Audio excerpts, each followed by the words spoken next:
primeiro grande segredo desse processo é você se cercar de competências, de pessoas e profissionais relevantes para poder ajudar você a colocar o projeto de pé. Tem a norma de garantias que está aí, que deu um pouco de mais força nessa visão de como você usar, né, operar e manter o produto que foi entregue. O Brasil ainda é um país emergente que precisa investir em rodovias, ferrovias, soluções, porque com esse número que você falou em construção de logística, vai ter vários centros de distribuições. E depois como é que eles saem dali?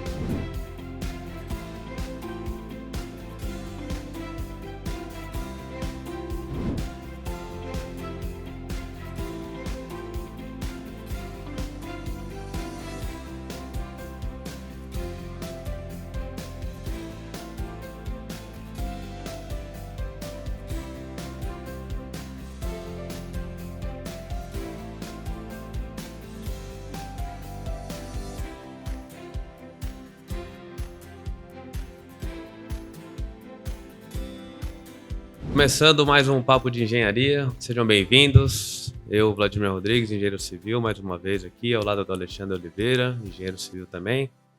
E nós estamos hoje com mais um convidado de muita relevância do mercado, que é o Marcelo Jensen. Bem-vindo, Marcelo, obrigado pela presença. Obrigado vocês pelo convite. Bem bacana estar aqui conversando. Se você quiser se apresentar para a gente, por favor. Vamos falar um pouquinho de mim. Bom, eu estou no mercado imobiliário já faz bastante tempo, já faz quase 30 anos, né? E me formei no Mackenzie, depois pós-graduação na USP, MBA na USP, mais recentemente uma pós-graduação na FIA também. E eu tenho atuado nesse segmento em todas as empresas do mercado, né? Incorporadoras, construtoras, gerenciadoras, fundo de investimento. E agora eu estou empreendendo, né? Já faz algum tempo que eu lidero uma empresa de desenvolvimento imobiliário, Jensen, e mais recentemente a gente fez uma joint venture com o CTE e criou a ASO, que é uma empresa para desenvolver empreendimentos imobiliários, incorporando os aspectos ESG desde largada.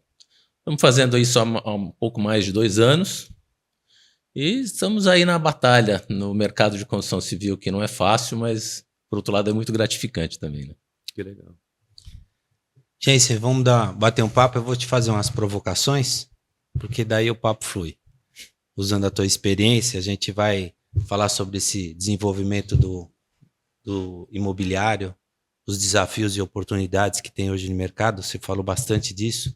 É um contexto bem interessante nessa parte de planejamento, viabilização. E você falou muito da jornada, né? A jornada Sim. do desenvolvimento, que vai desde a due diligence, que se não for bem feita, traz uma dor de cabeça absurda, né? É verdade. Então tem a parte de você consolidar todos os documentos, a regulamentação, se o imóvel está ou não com toda a documentação pronta, porque a gente conhece alguns desenvolvimentos que são o fundo embarca para depois desembarcar, e às vezes não consegue desembarcar se fizer due diligence de uma maneira ruim. A due né? diligence é só uma parte do processo, né? No final das contas, quanto mais criterioso você for no processo, nessa jornada que você falou, a gente acaba tirando aspectos intangíveis, a gente acaba fazendo com que o desenvolvimento nasça naturalmente. Por exemplo, a gente obrigatoriamente tem que fazer um recolhimento de todas as documentações existentes, organizar todas essas documentações. A gente parte para um processo que a gente chama de análise de viabilidade técnica, regulatória e ambiental, né, que nada mais é do que entender quais as restrições e permissões impostas num determinado terreno ou num prédio para retrofit. Quando você entende tudo isso, você já dá o primeiro insumo para o arquiteto desenvolver o projeto. O segundo insumo é o entendimento do mercado, a pesquisa de mercado propriamente dita, né? Da vocação do negócio. Porque você tem que entender para quem você vai atender, a que preço você vai colocar o projeto, quais são as características do projeto do ponto de vista de mercado. Com essas duas informações, mais a indicação dos aspectos ESG que a gente quer incorporar no projeto, que a gente faz com que ele seja incorporado desde a sua concepção, ele dá insumo para o arquiteto poder desenvolver um estudo de implantação, uma implantação do projeto. A partir disso, a gente faz uma estimativa de custo, que não só internamente, mas com consulta e alguns parceiros do mercado. A gente parte para o estudo de qualidade de investimento, que aí sim é um instrumento que a gente consolida todas as informações e, sendo feito da forma correta, ele acaba tirando todos os indicadores necessários para o investidor avaliar o investimento dele. Mitigando o risco, né? Exatamente. Identificando o risco no primeiro momento. Né? No primeiro mais momento, importante ele até. Identifica o risco. E depois, você identificando, você acaba elaborando ferramentas de mitigação desses riscos. Né? Essa é a primeira parte. Essa é só a primeira parte do processo. Né? Aí, a partir daí, você consegue entender que tipo de estrutura de funding mais adequada é para esse tipo de projeto. E aí a gente está falando, pode ser incorporadora, pode ser empreendimentos logísticos, podem ser shopping centers, empreendimentos comerciais, todo tipo de projeto. O que acaba variando de um projeto por outro são os especialistas, porque uma coisa que eu considero muito importante é você estar conectado com o mercado e ter parceiros de confiança para poder colaborar com o projeto. Por exemplo, um arquiteto que é especialista em empreendimento residencial não desenvolve logística e vice-versa. Perfeito. Então, você precisa ter alguma especialização dos profissionais envolvidos. Questões ambientais, por exemplo. Se você fazer um empreendimento em São Paulo, você tem uma legislação estadual. Se você vai Mato Grosso, você tem outra legislação estadual. Você precisa de especialistas locais também que conheçam isso. Né? Então, o primeiro grande segredo desse processo é você se cercar de competências, de pessoas profissionais relevantes para poder ajudar você a colocar o projeto de pé. Ninguém faz nada sozinho. Né? Eu achei interessante 2 itens que você comentou. Primeiro, essa tendência de ESG, que você fala o que era uma tendência agora virou quase uma diretriz, né? Principalmente se você estiver falando de empreendimentos logísticos e que o investidor, inclusive, vai ter aquilo dentro da carteira como um ativo. Né? Sim. Dá para falar o que é ESG, para quem não sabe? O ESG, que é Environmental, Social and Governance. São 3 termos que falam de aspectos ambientais, sociais e de governança. Isso nasceu há algum tempo. Antes você só tinha a sustentabilidade como pilar principal e acabou se incorporando os aspectos sociais e de governança. E passou a criar um padrão de desenvolvimento de projeto. E hoje, o empreendimento que vem com as diretrizes ESG, ele é atrativo não só para o inquilino, mas também para o investidor. E, aliás, foi uma das grandes alavancas do ESG, foi quando os fundos soberanos passaram a colocar como obrigação que os empreendimentos tivessem atributos de sustentabilidade. Né? E, com isso, acabam até oferecendo condições diferenciadas de financiamento. Né? Porque o foco, na verdade, é da operação. Né? Você coloca um empreendimento e você tiver essas práticas, o custo de operação é menor, o impacto no meio ambiente também desse desenvolvimento desse novo projeto também é menor, né? Não é nem só na operação, na própria construção também, né? Você tem uma ideia, se você olhar com a lente do ESG, que a gente fala, né? Você muda até a implantação do projeto no terreno. O que a gente chama de design passivo, né? Se você tem esse cuidado, você já se preocupa desde a implantação do projeto em atendimento desses requisitos. Tem os aspectos sociais do entorno, tem os aspectos que são relacionados aos usuários. E quando você faz isso no início, os custos são muito menores, né? E em empreendimentos imobiliários, que a gente vê muitos por aí, principalmente os populares, que estão semi-prontos ou prontos já, e aí que estão tratando o sistema de abastecimento de água e esgoto que estão saturados, estão fazendo lançamento de 3 ou 4 empreendimentos com 360 unidades, 900 unidades, onde não tem escola e não estão fazendo, creche. Isso é falta de ESG ou é falta de... Tem falta de um monte de coisa aí, né? Tem falta do poder público aí, né? Porque o empreendedor, via de regra, ele se preocupa na intervenção que ele faz no meio, a maior parte das vezes. Ele se preocupa, claro, com as obrigações que ele tem, mas a boa parte dos empreendedores são preocupados com as questões sociais e de entorno. Eu acho que o poder público tem a sua responsabilidade em relação a isso e, na medida do possível, o privado acaba tentando colaborar de alguma forma para mitigar isso. Entendendo, na época que eu participava da construtora, né? Você ia lançar um empreendimento e você buscava um terreno grande para suportar todo esse investimento. E você não tem infra, né? Você não tem a infra chegando no local. E você ia discutir com o poder público municipal, ele falou assim, você tem que entender que eu não tenho infra onde já tem gente. E você quer que eu traga infra onde não tem ninguém. Então, e isso a gente viu muito quando nós fomos para o México, que foi onde nasceu até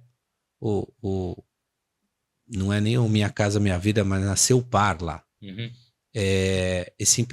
Os empreendimentos iam para locais que realmente não tinham infra, e daí o poder público, com aquela população nova lá, ele tinha como levar a infra. Porque fica difícil realmente você convencer, por exemplo, o prefeito convencer a Câmara que ele vai fazer investimento onde não tem ninguém, se ele não abasteceu ainda a cidade no todo.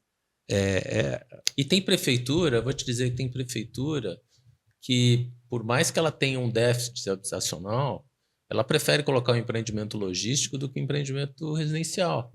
Porque automaticamente ele tem que melhorar a segurança, melhorar a iluminação pública, melhorar a infraestrutura viária, ter mais escola, ter mais hospital. E as prefeituras às vezes não têm recurso para isso, né?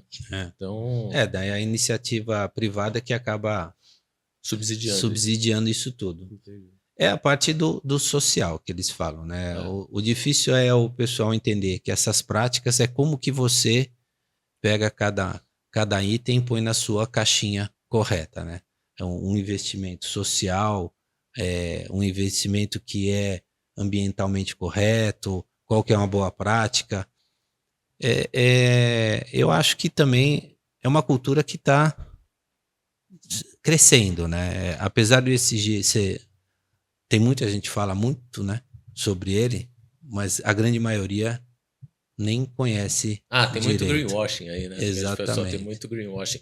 Mas eu acho que até já tem uma outra onda na questão do ESG, que pouco se fala ainda. Já tem isso já faz algum tempo lá fora, que eles acrescentaram mais uma letrinha, isso que é o F. É o Financial ESG. Você fazer a análise financeira dos aspectos ESG que se incorporam no projeto.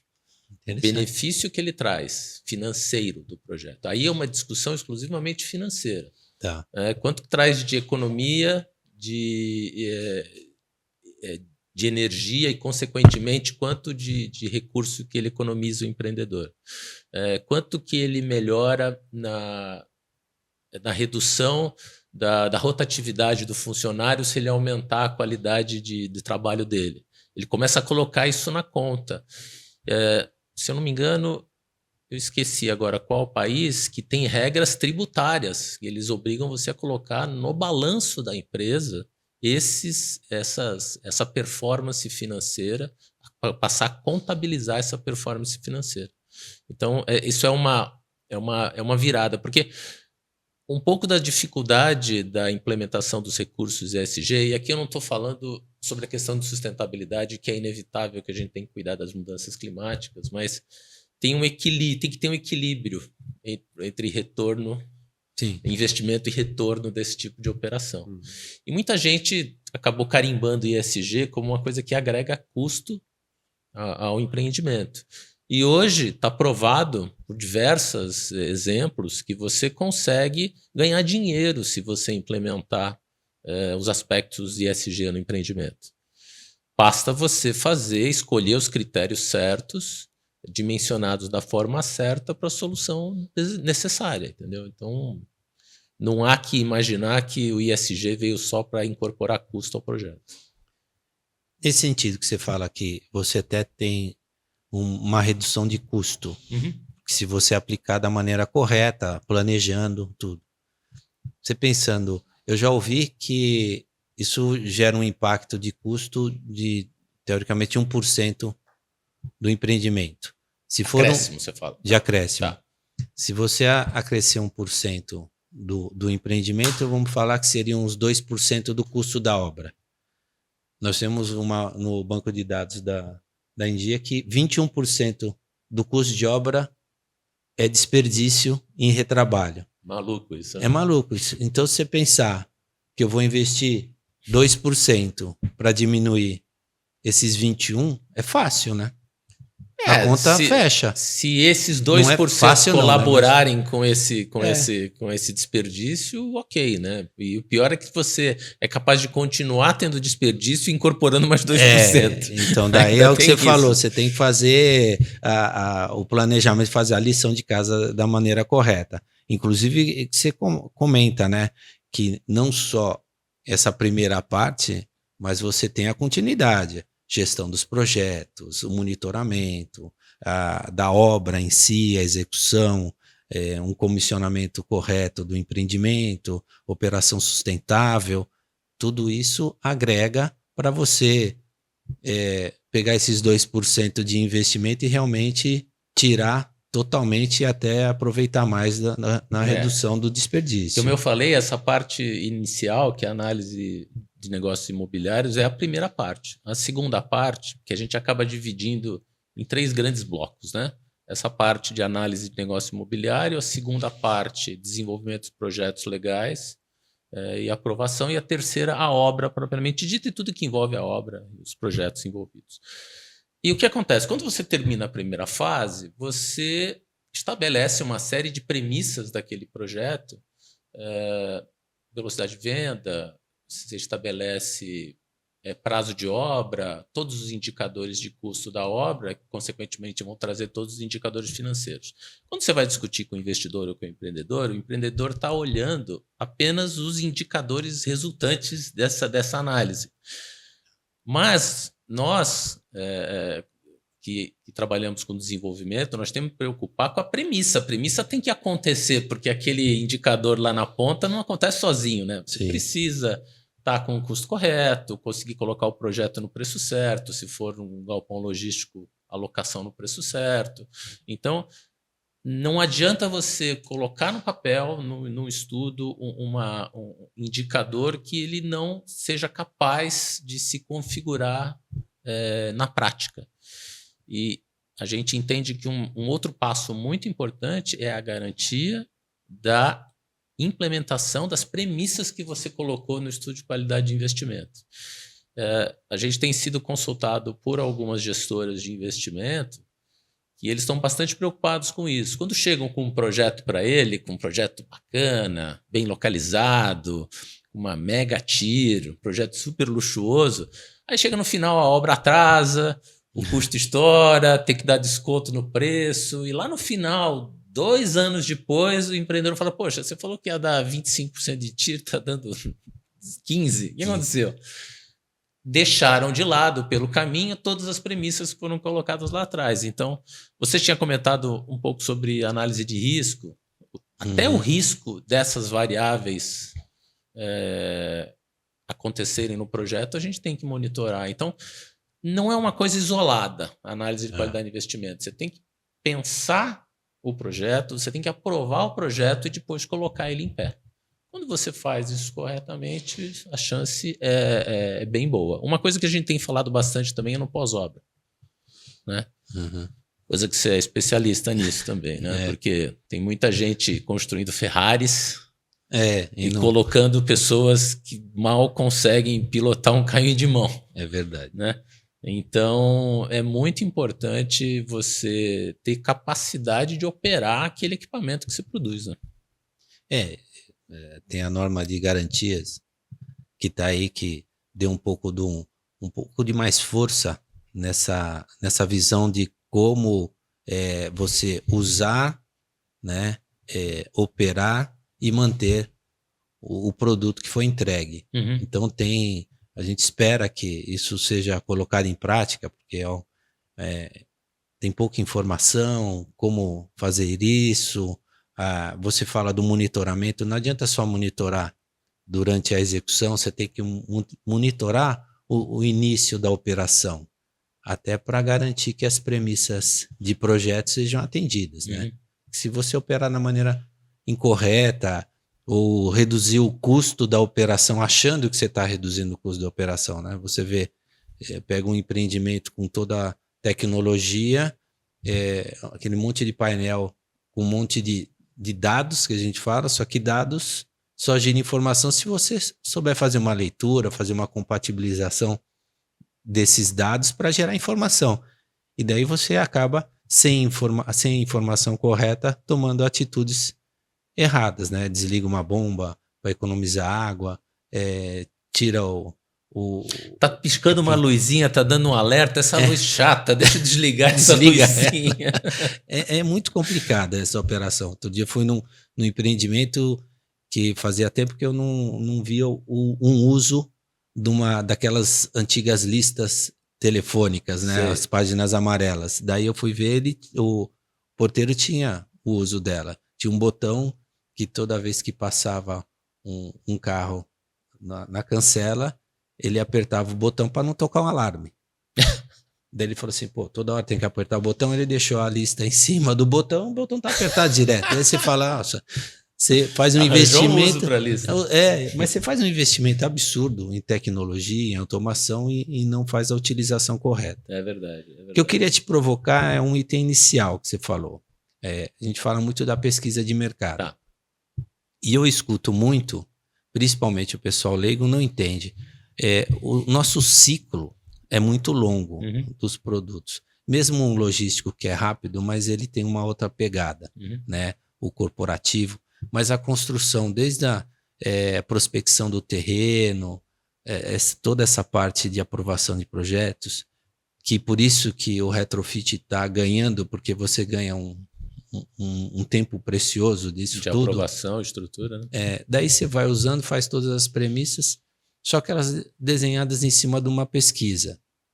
O que o pessoal não entende é que tem 10, 15 incorporadores ou investidores fazendo a pesquisa no mesmo momento e a pesquisa dá o mesmo resultado para todos. E daí todos vão em cima daquilo. Nesse sentido, vocês têm trabalhado alguma coisa diferente? Porque é bem complicado isso, né? Você vê, de repente, não tem nenhum empreendimento naquela avenida. Passa um ano, tem 15 idênticos praticamente, né? Então, o mesmo produto, no mesmo momento. Mas tá certo que demanda tem, né? Não, tem bastante demanda. Isso dá para tentar mitigar isso de alguma forma, né? Porque a pesquisa de mercado, ela muitas vezes, algumas pesquisas que eu vejo, elas só olham para trás, né?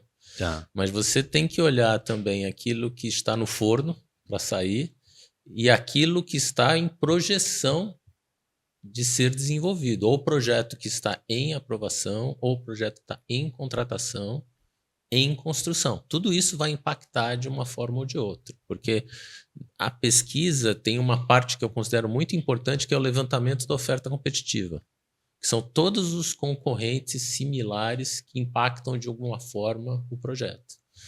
Falando de logística, que é o número que eu tenho mais quente que eu escutei ontem, a gente tem hoje 3,6 milhões de metros quadrados em construção. Em construção. Em construção no Brasil. Então, isso vai impactar. Tem projeto que vai acabar em dezembro, tem projeto que vai acabar no final do ano que vem, mas você imagina o volume de empreendimentos em construção que, de uma forma ou de outra, vão impactar o mercado. E lembrando ainda a logística que a gente está numa ocupação histórica. A gente está com 8,5% de taxa de vacância. Nunca teve isso na série histórica. Nossa. É impressionante. E com crescimento, uma demanda constante, né? Isso é a nível mundial, o que você enxerga? Bom, a gente está muito atrás, né, do restante do mundo. Então, Uhum. assim, quando você olha os números no Brasil, o aumento da absorção bruta e absorção líquida, o aumento do preço, a redução da vacância vindo historicamente, você fala assim, puxa, a gente vai entrar numa bolha, daqui a pouco isso vai explodir, vai virar, né? Uhum. No Brasil, se eu não me engano dos números, o Brasil tem 38 milhões de metros quadrados de estoque, que dá cerca de 0,2 metros quadrados por habitante. Nos Estados Unidos, tem 1.100.000 metros quadrados de estoque, Nossa. com 3,4 metros quadrados por habitante. Claro, são economias completamente diferentes, mas imagina o quanto ainda tem para crescer pela frente. Então, daí é o que você prefere 40, ver 50 vezes. o copo meio cheio ou meio vazio. Aí dá para ver ele meio cheio, porque você tem muito para crescer ainda, né? E vão acontecer mudanças importantes até por conta da reforma tributária, né? Antes da reforma tributária, muitas empresas de logística, muitas indústrias acabaram se posicionando em lugares que ofereciam isenções tributárias pontuais daquela região. Tá. Hoje, com a implementação da reforma tributária, isso vai estar espraiado e sendo aplicado no consumo, no ponto do consumo. Então não vai fazer mais sentido aquela indústria farmacêutica que se posicionou no Mato Grosso, importa produto dos Estados Unidos e depois pega a estrada para chegar até São Paulo. Ele faz isso porque no balanço tributário dele é super vantajoso. Ele prefere gastar diesel, né? Super ESG. Exatamente. do que por conta da isenção tributária. Entendi. Quando isso equilibrar, ele vai ver que ele vai ter que mudar para uma região mais próxima do consumo. Entendi. E vai fazer com que as empresas se posicionem. Tem muita empresa que já está contratando consultoria para fazer estudo tributário pesado, gastando fortunas para isso. Daqui a 5 anos esse jogo vai virar, né? E tem também, até te questionei, eu via, tá para inaugurar, se não inaugurou, o porto no Peru, né? Que a China investiu pesado lá. E é um ponto de saída estratégico para o Brasil, né? Se você verificar para o mercado da Ásia, que o pessoal às vezes fala, população tá lá. O resto do mundo são os vizinhos, é o entorno, mas a massa maior está na Ásia. E você tem um trajeto, uma rapidez e até mais seguro, né? Porque você tem aquele trecho ali entre a África, a Europa e a Ásia, é um trecho que inseguro para transporte, né? Que eles falam, marítimo. E esse daí muda bastante. Muda. Tem que resolver a questão rodoviária, ferroviária de lá até o Brasil, né? Que tem que passar a floresta, tem que passar a cordilheira. Acho que superando isso vai ser importante mesmo, porque não tem jeito, né? O Oriente é muito consumidor dos produtos brasileiros. Você tem o nosso celeiro aqui, tem que ir para lá. Eu ia até perguntar isso, porque eu não sei, desculpa se é da sua área, mas eu tenho certeza que você tem expertise para opinar. Tá avançando tanto, tá criando tanto no mercado imobiliário, logístico, agropecuário, e o Brasil ainda é um país emergente que precisa investir em rodovias, ferrovias, soluções, porque com esse número que você falou em construção de logística, vai ter vários centros de distribuições e depois como é que eles saem dali? Hoje, quando eu compro algo da China, chega mais rápido da China em Guarulhos do que depois para chegar na minha casa. No Brasil demora mais. Não sei se é problema logístico, de transporte ou só de estratégico, claro, né? Mas você acha que o Brasil é e precisa e está acompanhando? Tá muito atrasado. Hoje tem uma preocupação maior com isso. Inclusive, tem um dos maiores investimentos públicos que está acontecendo hoje é de uma ferrovia que vai chegar até a cidade de Sorriso, Sinop, lá no Mato Grosso, que vai ajudar bastante com o escoamento da produção. Mas o gap de infraestrutura que a gente tem no Brasil é maluco, né? Quando eu tenho um cliente no Mato Grosso, e não tem avião para chegar na cidade. Você tem que ir para uma cidade, depois andar 150 quilômetros de carro até chegar na cidade dele. E você viaja 150 quilômetros num estado de tensão absurdo, porque é carreta e trem passando em estradas com uma mão que vai e outra mão que volta. E caminhão, um atrás do outro. Não tem uma infraestrutura ferroviária que possa fazer o transporte de material. Aeroportos são muito poucos. As rodovias são... você sai do estado de São Paulo, é rali que você vai fazendo nas outras estradas, lamentavelmente. Então, tem muito o que melhorar. Inclusive, tem bastante gente investindo em infraestrutura, porque tem uma avenida enorme. É a tal da história do copo meio cheio e meio vazio, né? Há um gap absurdo, mas, por outro lado, tem muito o que crescer aí. Isso não tem jeito, isso tem investimento do poder público. Podem ter concessões aí, mas o poder público tem que minimamente facilitar que esse processo ocorra, né? Minimamente. Nesse sentido, assim, às vezes você tem uma dicotomia com assim, o ambientalmente com, né, com que a necessidade do país. Nós temos um país que tem uma mata de preservação absurda. O pessoal pode falar que tem queimada, tem desmatamento, tudo, mas mesmo assim... A gente dá aula de preservação aqui. Né? Exatamente. Só não enxerga quem não quer. Mas você tem, historicamente, por exemplo, eu vi um colega nosso outro dia falando, você tem um preço de uma infraestrutura quando você encontra uma aldeia indígena. Ele falou assim, é um absurdo. Tem uma aldeia indígena, você não tem aldeia indígena, e aquela aldeia indígena que tem tá ali num ponto... Às vezes ela nem tá lá mais. Ela esteve lá então, há 100 anos, aí tem resquícios dela. Exato. Então tem algumas coisas que são bem complexas num país como o nosso que é continental, né? Então essas travessias, você comentou, até chegar no Peru você tem uma floresta toda para atravessar, você tem a cordilheira. Então são itens que, se você não tiver esse desenvolvimento e entendimento, parece que foi essa semana inaugurou aquele acesso que chega da Tamoios. Foi fim de semana agora. Foi né? fim de semana. Que chega em São Sebastião. E é um absurdo que vai economizar de tempo, combustível e logística esse acesso. E eu vi a obra durou 10 anos. Esse é o ponto. Né? E mesmo... e foi interessante o impacto que essa obra teve ambientalmente, porque a diferença de quando construiu a Imigrantes para essa é absurda. Tem...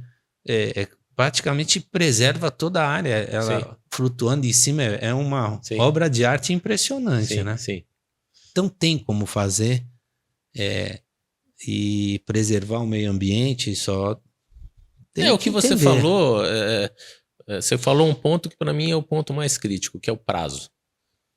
Muitos, não vamos falar de política aqui, mas muitos governantes evitam alguns investimentos de longo prazo porque ele não vai ficar pronto no mandato dele. Vai ficar pronto no mandato seguinte. Então, às vezes, não é vantajoso para ele, né? Ele não gosta de fazer rede de esgoto, rede de água, porque ela está enterrada. Ele gosta de fazer asfalto porque está em cima, aparece, né? Lamentavelmente, a estrutura política ela acaba desfavorecendo o desenvolvimento dessa infraestrutura. Mas tá, vamos esperar que eles coloquem a mão na consciência e melhorem daqui para frente. Né? É uma coisa que a gente comenta muito, né?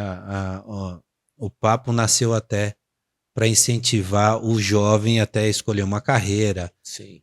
Uma das coisas que eu acho que seria interessante é ter uma carreira, uma pessoa que tem uma carreira política. Então ele nasceu, estudou e vai ter porque ele tem a vocação e não é levado porque vê uma forma de uma vantagem para obter essa vantagem ou trabalhar aquilo. No futuro, eu entendo que tem pessoas que têm essa vocação, que têm essa visão e essa visão ser não de curto prazo, como você falou, porque tem longo prazo, tem.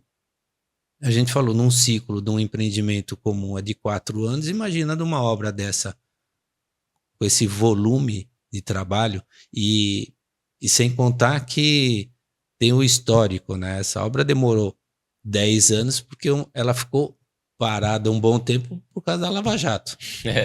Né? Uma das empresas que era responsável por essa concessão, né, por essa obra. Teve um probleminha. Lá. Teve um pequeno probleminha. Mas, e a obra saiu. Então, você tem algumas coisas que é o impacto. Como Sim. que você faz isso? Um outro ponto, a gente cansa de falar, cada vez as coisas acontecem num prazo bem menor. Ah, sim. Né? Então, o que levava 10, amanhã leva 7, 5. Uma coisa para se pensar. O ciclo está mais rápido, né? Algumas coisas diminuíram bastante. Outras dependem do tempo para fazer, né? Então, não há muito milagre para isso. Mas concordo, os prazos reduziram bastante. Reduziram muito. E essa parte de desenvolvimento você comentou bastante. É bem interessante quando a gente sai aqui do nosso dia a dia São Paulo, né, estado de São Paulo, e vai para outros estados. Essa experiência que você está tendo no Mato Grosso, com o pessoal do agro até investindo, conta um pouquinho, porque é bem... Bom, na verdade, nós fomos procurados por eles, porque eu confesso que eu não conhecia acima de 250 quilômetros de São Paulo. O máximo que você consegue conhece quando você vai de avião para algum lugar, vai para o Rio, vai para o Sul, para o Nordeste, para fora. Então, sair para essa região no entorno, no interior de São Paulo, no interior do Mato Grosso, foi uma experiência impressionante. E o que acontece? Hoje, várias empresas do agronegócio estão pensando em desenvolver empreendimentos imobiliários. Já estão fazendo isso há algum tempo, mas agora eles estão buscando mais conhecimento para fazer o empreendimento correto de uma forma diferenciada, o empreendimento imobiliário de uma forma diferenciada. Então, para você ter uma ideia, eu até brinco, falo bastante isso, que o real estate, a construção civil, é o segundo negócio de qualquer um na vida. Então, o dentista tem apartamento, o empresário tem terreno, sempre tem investimento em imóvel. E o pessoal do agro antigamente não é diferente. Investia em terra, hoje investe em imóvel. Exato, mas mesmo esses empreendedores do agronegócio, eles têm grandes áreas próximas à cidade. As cidades vão crescendo e essa área vai ficando conurbada. Essa área dele vai sendo abraçada pela cidade. Com o desenvolvimento econômico-financeiro da região, vai acabar demandando mais a área de desenvolvimento. Nós fomos chamados para um empreendedor no interior que está desenvolvendo um grande empreendimento empresarial, lotes industriais, e ele me procurou que ele queria fazer um shopping dentro do empreendimento, num mall dentro do empreendimento. Nessas pequenas cidades. Não, dentro desse empreendimento que ele estava construindo. Dentro desse empreendimento.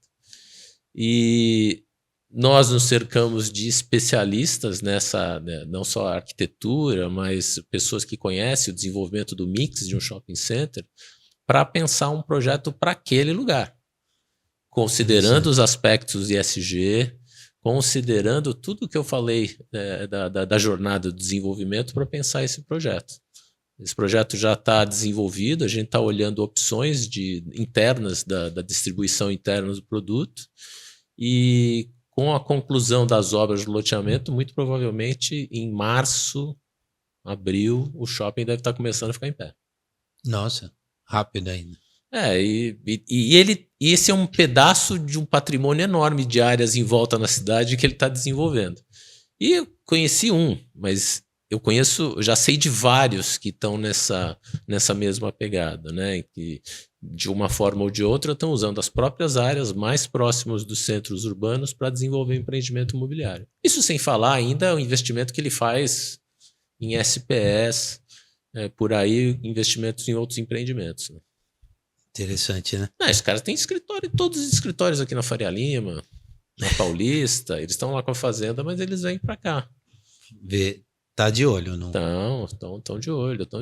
As gestoras têm hoje áreas de wealth management com muitas empresas do agronegócio compondo o portfólio delas. Então, elas são grandes desenvolvedoras, financiadoras de empreendimentos imobiliários. Puxa, estamos aprendendo. Não, a gente está muito mal acostumado, porque a gente fica pensando em São Paulo, Rio de Janeiro, Santa Catarina, Florianópolis, né? Tem um interior. É muita coisa. E você vai para o interior, ele não orbita a capital. Né? O cara que está em Bebedouro, Ribeirão Preto, ele não está preocupado em vir para São Paulo, porque lá ele já tem infraestrutura de universidade, bons hospitais, ele já tem até gestoras de investimento que só trabalham lá, naquela região. Fazem captação, investem em produtos na região. Então o cara vem para São Paulo para, de vez em quando, ir ao shopping, assistir ao teatro, passear, porque ele não precisa. É diferente, por exemplo, você está em Campinas, às vezes você está numa região a 100 km de São Paulo, que você depende de São Paulo de alguma forma, né? Sim. O cara que está para lá não se preocupa, não se interessa, vem aqui por conveniência só.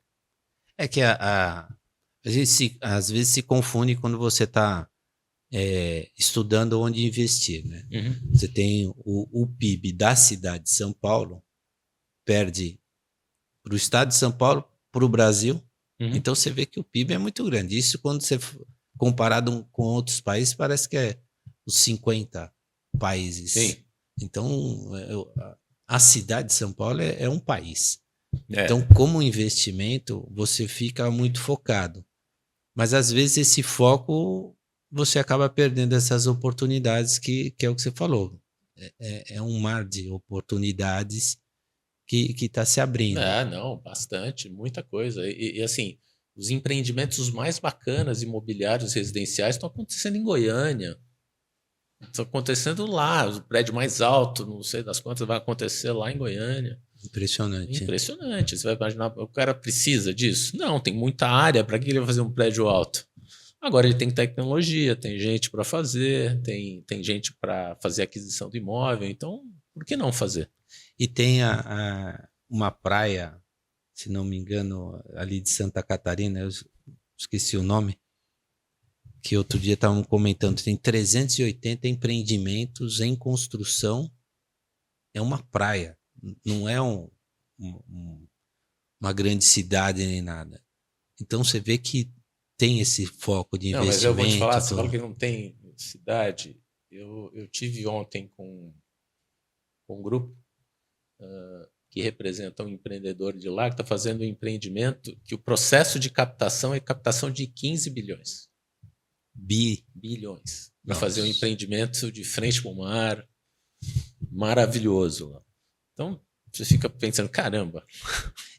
E esses números, até você que está nesses estudos, impressiona porque acho que foi 2006, 2008 que tiveram os primeiros IPOs, né? Uhum. Daí eu lembro de empresas que fizeram um IPO e comentavam, olha, esse ano vamos ter 2 bi de VGV. 2 bi de VGV, não é do empreendimento. Daí semana passada eu visitei 2 empreendimentos. Um era de 2 bi e outro de 1 bi e pouco. Daí você fala assim, cara, o empreendimento de 2 bi. Agora você está me falando de um negócio de 15 bi. É uma cidade. Esse empreendimento é uma cidade com várias, mas é muita coisa. Mas né? é muita coisa concentrado. Então a gente perdeu um pouquinho também essa noção de investimento, né? Mas eu vou falar para você, isso é bom, porque existe demanda, existe recurso, existe muita área disponível, né? A discussão é você graduar a velocidade de desenvolvimento do empreendimento para que você consiga fazer com que ele aconteça. Um empreendimento desse tamanho não é feito nem vendido de uma vez só. Você tem um faseamento do projeto, tem o entendimento do mercado de absorção que vai absorver esse projeto, porque não existe público para o projeto inteiro de uma vez só.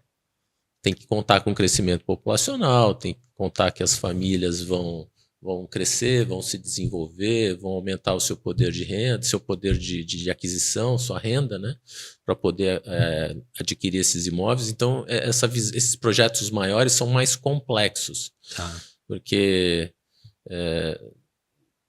é muito difícil fazer esse planejamento de longo prazo, principalmente no Brasil, que tanta coisa acontece cada ciclo aí, né?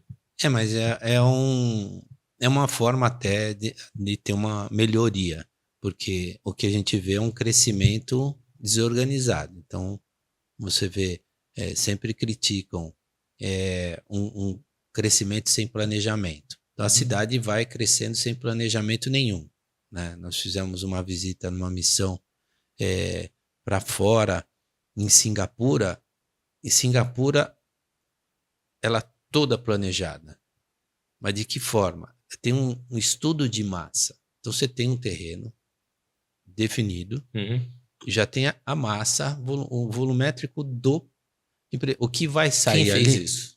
Então, poder público. É um negócio mas quando você não tem um lado, o outro tem que fazer. O bom é você ver que tem alguns investidores que estão entendendo isso e fazendo esse planejamento de investimento a longo prazo.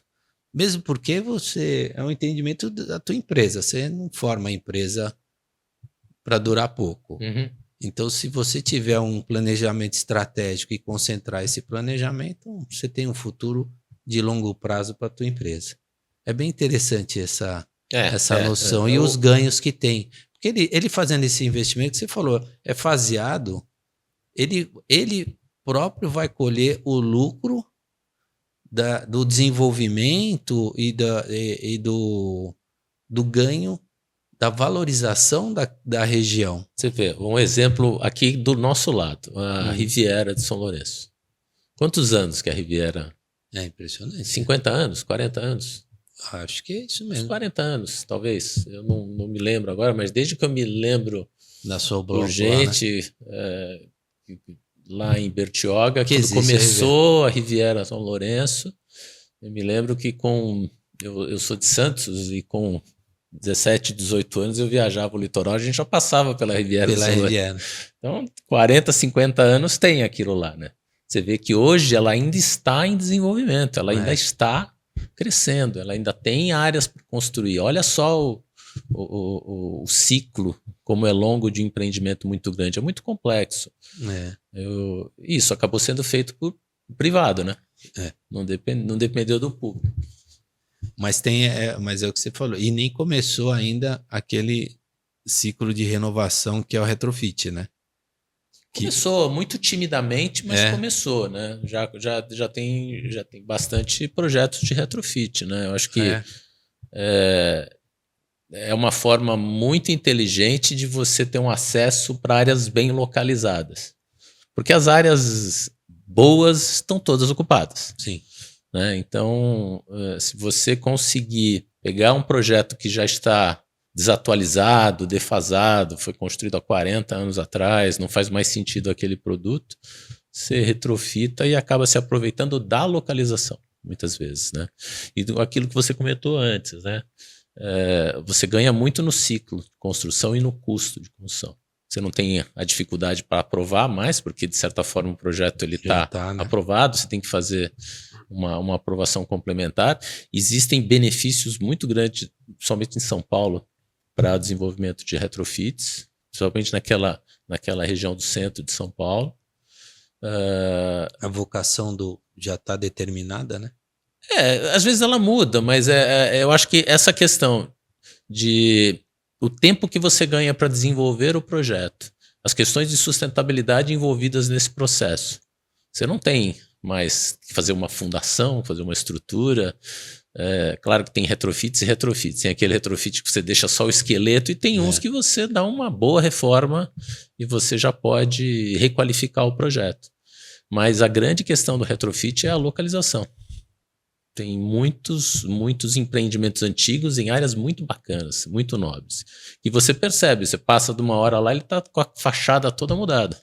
O cara investiu 2, 3 mil reais o metro quadrado lá para requalificar o projeto. Eu já vi no Jardim Paulista, perto da Renato Paz de Barros. Ali já 2 prédios que fizeram a varanda depois. Não tinham varanda, né?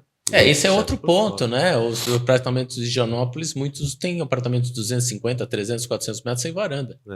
O cara aprova a varanda e faz a varanda. Impressionante. Agora, no centro, que eu acho que tem um potencial enorme, né? Eu estava fazendo uma obra agora na Brigadeiro, e eu, na hora do almoço, em vez de almoçar, eu gosto de andar. Eu vou até a Catedral da Sé andando, volto. Tem muita coisa legal, muita coisa. Que já tem vocação, que tem potencial e tal. Mas eu acho que a gente está tentando não falar de política, mas é impossível não falar, porque você vê nas campanhas políticas uma instabilidade muito forte do que vai acontecer. Então, você tem um candidato que fala, nós vamos pegar o centro e vamos fazer um centro popular, vamos levar todo mundo, a população, e vamos fazer um monte de coisinhas. E aí afasta alguns investimentos. Outros já não. Vamos fazer uma revitalização e fazer ônibus que nem em Londres e tal, e fazer um centro. Eu acho que é isso que deixa difícil você imaginar o que vai acontecer. Mas potencial não falta. Mas você tem um pouco de falta de informação. Por exemplo, a semana passada eu fiquei sabendo que a cidade de São Paulo recebeu um prêmio da ONU pelo plano diretor dela. Interessante que é um plano diretor voltado para fluidez. Sim. Né? Então você tem empreendimentos que são mais fluidos, então empreendimento mais aberto, com as passagens... Com fruição. Exatamente. É muito interessante. E você fala assim, eu não sabia. Né? E é um projeto do governo. Sim. Então, são coisas interessantes que acontecem. O que também falta é divulgação. Né? Saber que a gente não é a cereja do bolo, mas também não é o prato raso. Tem muita coisa ocorrendo. Só que essas coisas ocorrem na cidade e você nem sabe, né? Por exemplo, Matarazzo é um exemplo que tem essa fluidez, a cidade de Matarazzo, o prédio, o The Park, também tem. Você entender o porquê até do projeto que tem o Parque Global, você tem toda uma interação do empreendimento com a fluidez e se torna mais democrático. Como esses empreendimentos sofreram, né? Sofreram para aprovar, sofreram para se desvencilhar das restrições, sofreram para construir, sofreram para obter funding. São empreendimentos que são sofridos. Precisa de muita resiliência e determinação do empreendedor. É verdade. No começo, lá na cidade de Matarazzo, teve até a corrente humana lá para deixar começar a obra. Isso é impressionante, né? Você vê o que era aquilo, né? Eu fiz o MBA da GV em 2004, 2005, e eu parava, era o estacionamento, era aquele prédio que era um esqueleto dentro do Matarazzo, um negócio medonho, né? E hoje o que é aquilo, né? Um absurdo. Bonito, né? Bonito. Isso porque... um pouco inacessível para uma parte da população. Então, mas muito bonito. Mas nesse sentido que essa segunda fase que eles estão entregando, que vai ter o mall, e ele incorporado com esse plano diretor, daí você vê que é alguma coisa que vai puxar mais, tem uma área de eventos. Tem uma área externa, tem uma área de vivência. tal, mas são imóveis caros ainda. Sim. Você tem o Rosewood lá, que é um hotel que é espetacular, maravilhoso, mas não tem uma tarifa barata, né? Então, claro que é para um determinado público, mas sem dúvida tem muita oferta de espaço público no entorno, mas são empreendimentos para um público de mais alto poder aquisitivo. Mas que teve uma consequência para o bairro, nossa, muito... Impressionante. Impressionante. Era um monte de consultóriozinho e tal, e hoje lá os prédios estão evoluindo, também estão fazendo retrofit, as clínicas mudaram, os valores dos imóveis, o entorno, a população lá, a Bela Vista. Os meus pais tinham um apartamento ali na Pamplona, do lado. Nossa. E há muitos anos eles venderam. Outro dia a gente estava conversando, falou, poxa, se a gente tivesse com aquele apartamento... Segurando um pouquinho, né? Mas nunca ia imaginar que ia sair aquele empreendimento na época que comercializou. Mas tem muita... É o que você falou, tem muita coisa ocorrendo em São Paulo e às vezes você passa desapercebido. Faziam, acho que mais de 15 anos que eu não passava, não pela Faria Lima, mas andar pelo Largo da Batata. Sim. Aquilo mudou de um jeito impressionante. Não, mudou muito. E foi foi tudo o mote da estação de metrô, que saiu dali, você retirou o terminal de ônibus e passou para outra localização. Então, tem uma modificação que... No ambiente urbano... Impressionante, né? E o que aquilo está evoluindo. Então, realmente tem muita coisa ocorrendo, mas a gente tem que olhar um pouquinho também fora da nossa caixinha aqui para outras regiões, né? Os empreendimentos mais altos que estão sendo desenvolvidos muito no sul, né? É impressionante a tecnologia que eles estão utilizando e a gente está importando, né? Tem um empreendimento que lançaram vizinho do meu prédio, o meu prédio tem, coitado, 13 andares, o empreendimento do lado são 42 andares. Aí você fala assim, eu virei uma casa. Não, já não tinha. Imagina hoje, então, né? A gente vai transformar a piscina num rink de patinação no gelo. Na rua de trás, na Santo Amaro. É a rota de avião ali, 42 andares. Então, não me pergunte, daí eu não sei te dizer, eu sei que tem 42 andares. É um negócio impressionante. Tem o da Tegra, que já está quase entregue também, bem alto. Então, são empreendimentos altos. Você sabe que, assim, no meu caso, eu acabo... não que eu não desenvolva projetos em São Paulo, mas muitas vezes, a maior parte das vezes, eu sou procurado por pessoas que têm os imóveis, onde eles estiverem. Entendi, né? Então, tem gente em Bebedouro, em Jundiaí, em Campinas... né? Tem um projeto que nós vamos começar agora que é um dos poucos em São Paulo, né? Na região, na zona sul de São Paulo. Mas Mato Grosso, Rio, todos são fora porque o proprietário tem a área lá, né? E ele nos procura para fazer que tipo... Eu consigo fazer um projeto imobiliário aqui? Consegue. O quê? Mas aí a gente inevitavelmente acaba perguntando, o que você gostaria de fazer? Ele fala assim, eu não sei, eu quero aquele que dê melhor retorno financeiro possível. Interessante. Mas Poxa, Marcelo, obrigado pelo papo, eu acho que isso é muito interessante, principalmente um foco que a gente tem tentado mostrar o que é o mercado da construção civil e imobiliário para o jovem, para ser atrativo, né?